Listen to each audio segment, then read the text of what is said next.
So my name is Aminat Fowoke Balogun, and I'll be your host for the session we're about to have here. And it's a very pretty exciting one for the type of audience we are having for the Kwara Build Conference in general. So the title of the session is Policy for Progress, Creating an Africa Where Startups Thrive. I want to believe we have a lot of builders, innovators, investors, or people that are just looking for something interesting or exciting to solve. So if this is also something that you are excited to be here about, can we have like a round of applause or something? Because I feel like this title of this session is very exhilarating and you should all be excited. So I'm currently being joined by three amazing people. One from the government, we also have someone from the agricultural sector, and also somebody from the business sector. So permit me while I currently introduce them to the stage and kindly help me celebrate them while they walk up to the stage. So I'll be introducing the first person, Mr. Mayowa Gidado, who is the lead corporate communications and public relations and strategy at the Agricultural and Rural Management Training Institute. Kindly jam your hands together for him, please.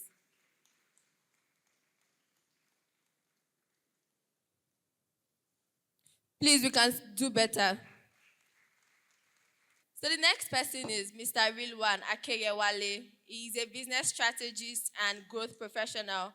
Kindly join me in welcoming him, please.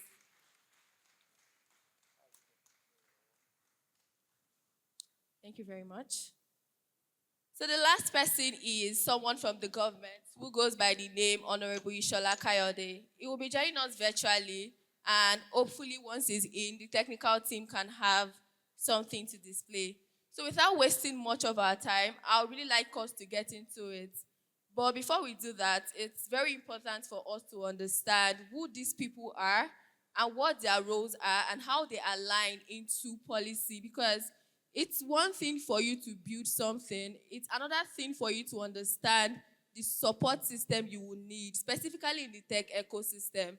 We've had speakers from yesterday talking about monetization and revenue. But the truth is, it's not as simple as that.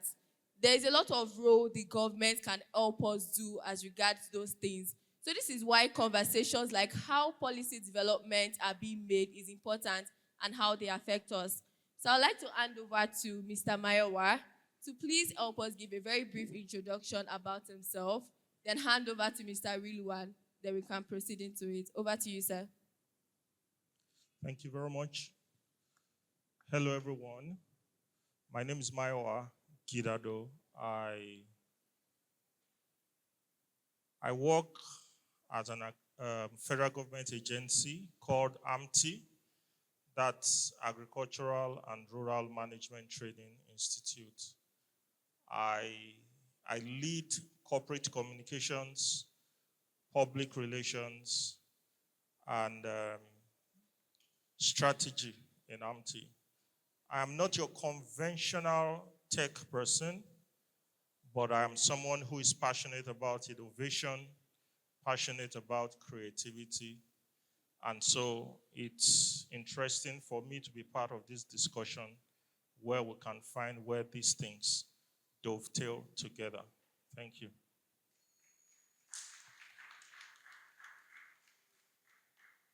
Hi everyone, my name is Riliwan Akeyewale. I am a business strategist and financial analyst. I started my career at KPMG as an auditor. I have also led the technology segment at FCMB. I currently am leading the corporate development at NABU. NABU is a UK-based company. Becoming a UK regulated bank where I am driving the fundraising of £9 million of our Series A capital, amongst other things. It's exciting to be here today. Thank you.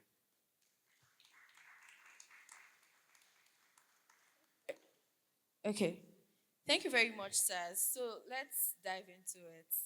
So I think my first question will be, whenever we hear about policy, right, it's not something that a lot of people are conversant about. These are things that are happening around us, the impact of policies. So to you, Mr. Riliwan, is there any current policy at the moment that you've observed in recent times in how it has affected any startup? Now, this impact can either be a good one or a bad one. So, can you share that experience with us? Thank you very much. So, without doubt, I think the policy in recent times that has affected everyone, affected all Nigerians, but especially startup founders and startups, I think is the federal government's policy on the unification of FX. So I think when this current administration came in, one of the things that the president campaigned with was that we're going to unify foreign exchange, right? So before, I'm sure most of us, if not all of us, are aware that it used to be that there will be the black market rate for dollars and pounds and the rest of them, and then there will be the official rate. So what that does is that it gave room for a lot of corruption and stuff. So someone can get dollars. All you have to do was know someone at CBN. You get dollar at the official rate. Maybe it was 400 naira then, and then you go and sell it to a bureau de change or whatever at 500 naira, and then without lifting your finger, without doing any work, you've made 100 naira. Now imagine if you had $1 million. If someone at CBN gave you $1 million, you'd make 100 million naira overnight without doing so. The federal government, it was a very good idea in the right direction, but it affected a lot of people, especially startups. So, for example, startups, whether you're in Nigeria or anywhere, you would still incur some expenses in dollars, right? Your cloud services would be in dollars. Some of the tools you're using, you pay for them. The subscription, you pay for them in dollars. Some of even your staff, they won't be in Nigeria, right? You may need some talent that are not in Nigeria. You pay in dollars. So let's say you had a subscription service that you were paying $1,000 for. When dollar was still 500 naira, you would be paying 500,000 every month for that subscription. Then overnight, dollar jumped to, at a point, it was like 2,000 naira per dollar. So you'll be paying 2 million naira for something you were paying 500,000 naira. So that's a huge cost on your operating expense and the rest of them. So it affected a lot of startups. It still is. One other way, just this last session, you were listening to CredPal, right?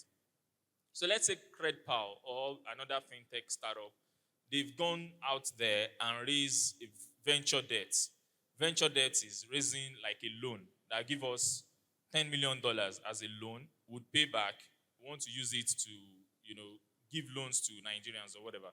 You've raised that debt as a loan, but you're operating in Naira. So now the cost of getting that $1 has increased from 500 Naira to 1,500 Naira. So that means you have to work very hard, to even make that dollars back. So it's a lot of complexity, but I think that's one policy that has affected very negatively startups. It's getting better, dollar is now like 1,440 or whatever, and it's still coming down. It's still, Dangote spoke like 2 weeks ago and said, if you have dollars, go and sell it because it's still going to come down. So that's a good thing. Another positive one that I think is the Startup Act. Again, during this administration, which is a very good step in the right direction. So those are the two I could think about. All right, thank you very much. You've kind of like shared some policies specifically in the financial sector, really. And I want to make a comment. I think like personally, when I have conversations with my friend, I'm like, when you get a new startup, it's always like financial technology, right? The barrier to entry is like very low. Everybody is like trying to build and trying to make payments faster. So when you think about why it's like that, it's possibly because they have a lot of policies that ensures that they are growing. And when we look at what Mr. Riliwan has said, right, there are policies that have also affected them negatively. But we cannot deny the fact that when we look at the estimate of the amount of startups that get funding, probably from investors, it's probably due because to the policies that support them. And what discourages them from other sectors, probably like agriculture, energy, and the likes, is because they don't have policies that they are confident in to support their investment. So I think my next question will go to you, Mr. Gidado. Is there an example of a policy that currently exists, probably in paper, but then in actual implementation, if you can be specific, maybe to the agricultural sector, to share that with us? Okay, thank you. Um, Let me start by saying that gathered here will be people who fall into some three broad categories. People who are on their own trying to make an entry into the tech space. You're trying to self-learn, learn product design, product development, all those kind of things. Then there are those who are already established. They are working. They have some virtual gigs. They're earning foreign exchange. Then there are those who have graduated to become founders. They have set up stuff. And they all form an ecosystem. I like to say that it's important that we do the kind of things we're doing now, because it is when people aggregate themselves together, you can then identify the chain, the value chain that exists in your ecosystem, and then you can leverage on that to trigger or activate policies in your favor. In the agri sector, there's a company birthed under the CBN called NERSAL. NERSAL has to do with risks that are involved in agri lending. That means an agency set up by the federal government to help mitigate the risks involved in agri lending. That is one of their major mandates. Many times, a lot of people might not be aware of those things. There is a federal government intervention in partnership with BOI right now that is for entrepreneurs across board, not just agriculture. Anybody who is a startup, who is an entrepreneur, there is a certain amount at very minimal interest over the course of 33 months that is made available to them. So, like he was saying, there's the Startup Act that has come in. It also, people can benefit across board. These policies are there. They might not be so much in your face, except you are critically and decisively looking for them. So I would encourage us to, the more we come together like this, the more in our own private spaces we reach out, the more we'll get to discover some of these things and see how we can unlock them for our own benefit. There is the ease of doing business drive that the federal government has been talking about. These things, they've made a lot of inroads. There are still a lot of grounds to be covered. One critical thing I would like to emphasize here today is there's a need for coordination. And for coordination to happen, actors like us, actors like the people involved in this ecosystem need to find a way to do advocacy. When you do advocacy, you interact with government. Government can make a lot of things happen that would make our lives a lot better. Look at this Ilori Innovation Center. For instance, just this one initiative has become a game changer for this city, for this state. That is how powerful one decision, one policy, one step by the government in the right direction can trigger a lot of things. But those things would not happen if the people who are in that sector do not guide government. A lot of times, especially tech, government actors might not even understand what tech is, So you need to have people in the tech space actively engaging with them from time to time, coming up with proposals. I share something with you for free. Whenever you pitch to anybody, you are doing a carrot and stick concept. Meaning, I'm approaching you, Mr. Riliwan, with something that I need, but I embed in it something that would interest you as well. Once I can get your interest, it's likely you will come on board. Let's package proposals, let's package suggestions, let's package advocacy pitches. Find something you know the government would be interested in, and you'll discover that government can make a lot of things available for all of us. Thank you. That was a very detailed one. A round of applause, please. Okay, while we wait for Mr. Kayode, I don't know, Riliwan, do you have any opinion on what you think startups, when they are interpreting policies, do you think like there are some common mistakes that they make, thereby not making implementation easier on their side? Yeah, I think, thank you very much. I think a lot of policies, when they are being made, it's a little bit changing now. But most policies, and I think a lot of people agree with me, the stakeholders are not carried along in most cases. What you see happening is that some people would make the policies, they will sit down, make the policies and make announcements, and then people are expected to follow. So interpreting those kind of policies it becomes very difficult. Yes. So I'll give you an example.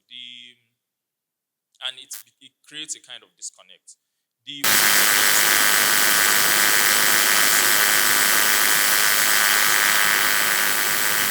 innovation was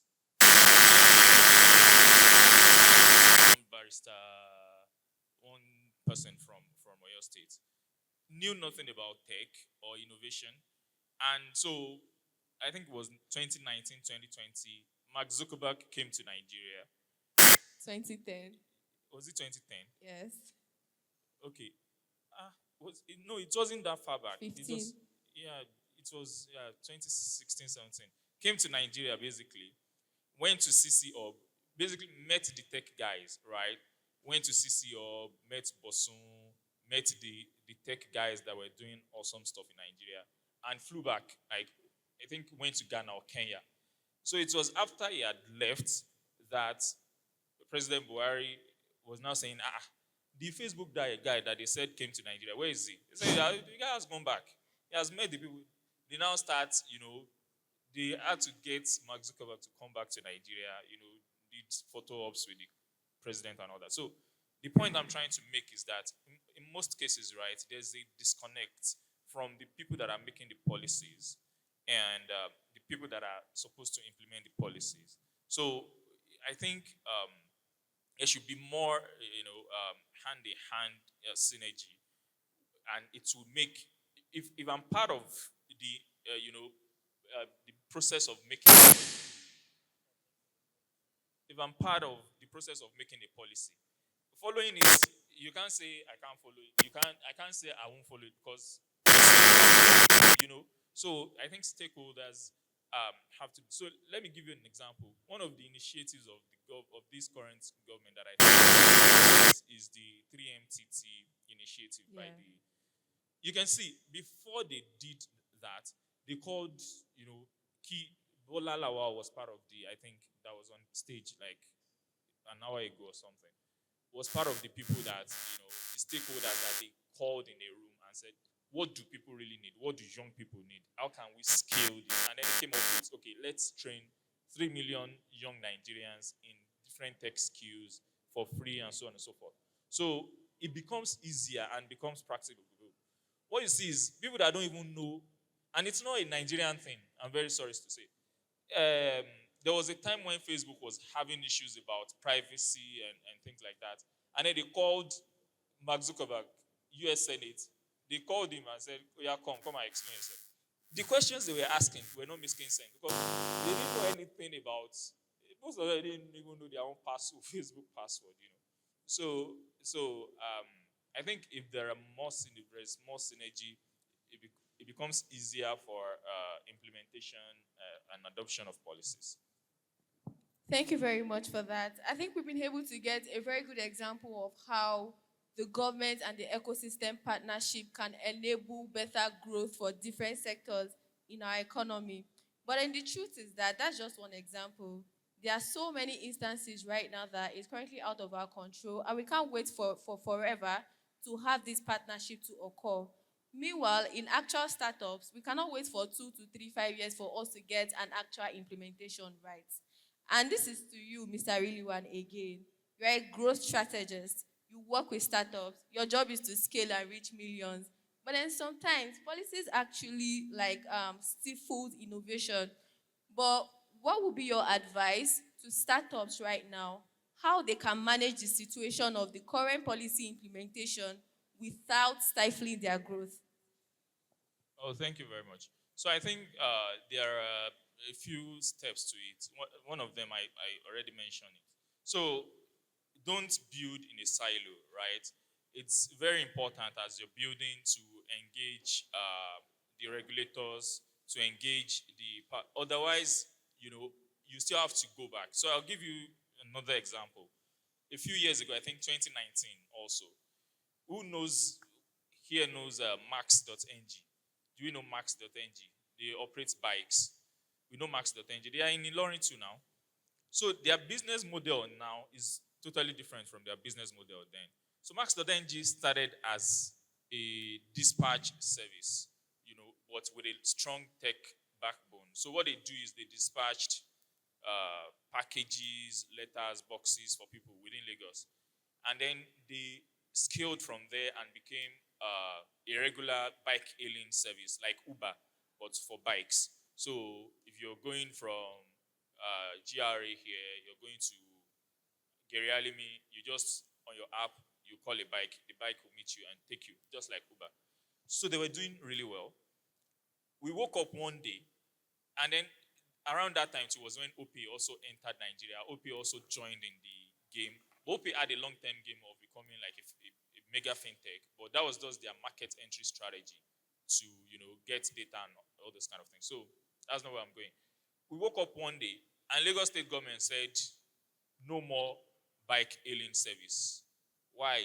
They gave some, that the bike has to have this specification, that specification, and also some areas, majority of areas, highways, bikes cannot operate there. And that's affected OP, basically. But Max.ng had to pivot very fast from being a bike hailing service. First of all, they withdrew from Lagos most of their services. So they are now in Ibadan, they are in this.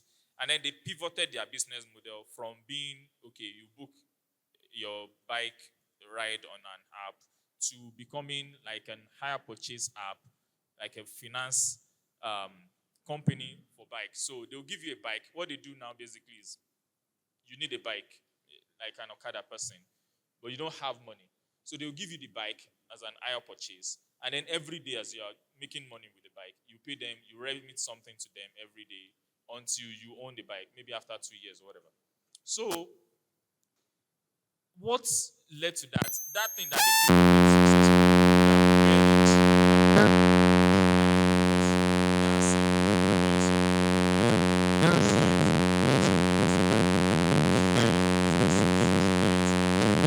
stay.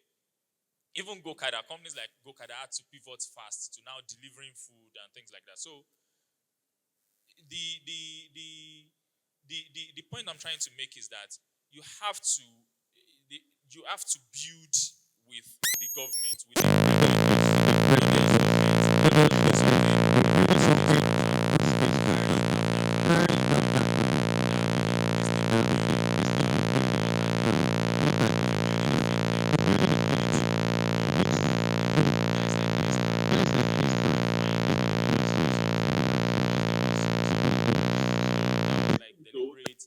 There are some parts of the regulations to that.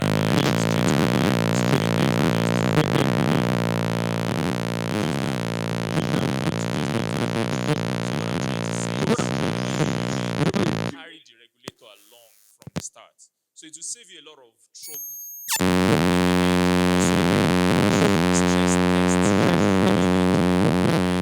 You need to understand that the government, they can wake up one day and just say something. So stress test your business model. Stress testing means that ask yourself, what if? always ask you, okay, what if Tinubu wakes up on the wrong side of the bed today and says something, anything can happen in Nigeria. So if you stress test your model like that, you have plan B, plan C, plan D, plan E, and then that will help you in the long run. I hope that answers the question. Yeah, thank you very much for that. So my last question to you will be to Mr. Mayowa. So like I mentioned earlier, we've seen how policy has really helped the fintech ecosystem grow a lot. And that's because they've had experimentation with unicorns like Paystack, Flutterwaves, and the likes. So it's obvious that they are doing something very right that other sectors are not, right? So if you were to, I mean, this is part of the conversations that we're expected to be having. What suggestions that stakeholders like us have to give to the government for them to put into their policy development? So if you were to give your voice out, what new policy or what enhancements do you think are needed in terms of policy development on any current sector at the moment? Thank you very much. I always like to start by saying there's a need for we, the young people, to begin to pay a lot of attention to how government works, how your country works, the process whereby things are developed.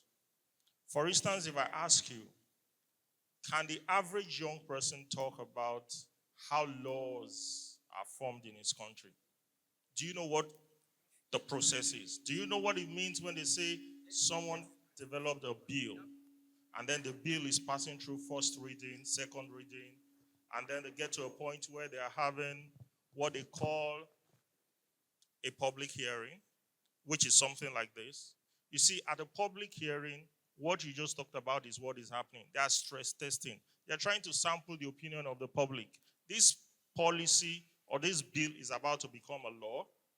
Before we pass it into law, can we have the members of the public react, respond? But you will not find us there. Many times because we are not aware, sometimes because we do not care, a lot of times because we feel it doesn't concern us. You see, the average person feels in my room, on my laptop, I'm making money, nothing else matters to me. Eventually, we will all discover that we are one big ecosystem. Everybody needs to understand how the chain works so that we can make the chain to serve all of us together. So, addressing your question, I think before we talk about those things government should do, we need to stress it over and over again that you need to begin to foster a relationship with government agencies, like you said, your regulators, your policymakers.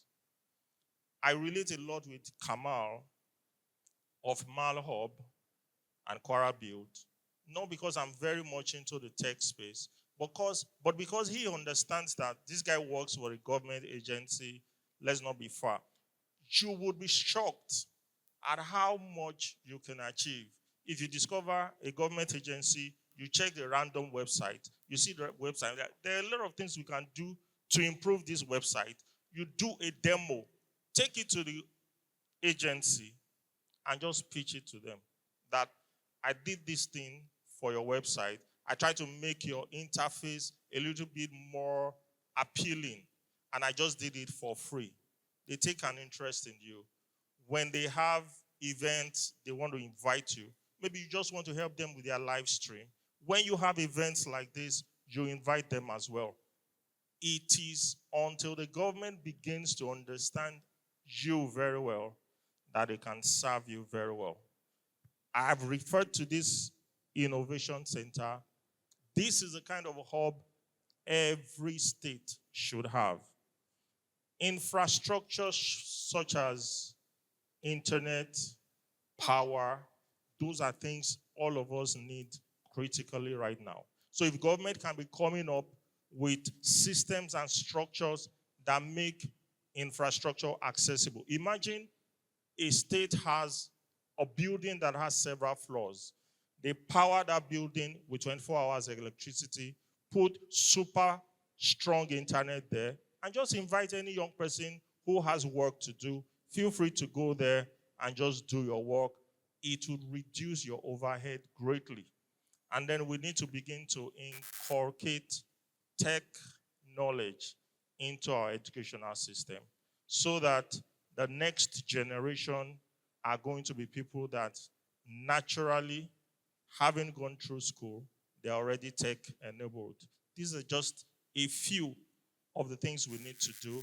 If I would summarize, I'd like to say, begin to take a lot of interest in government and government processes. Begin to engage. Begin to seek how advocacy is done. Kwara Build has brought resource persons here.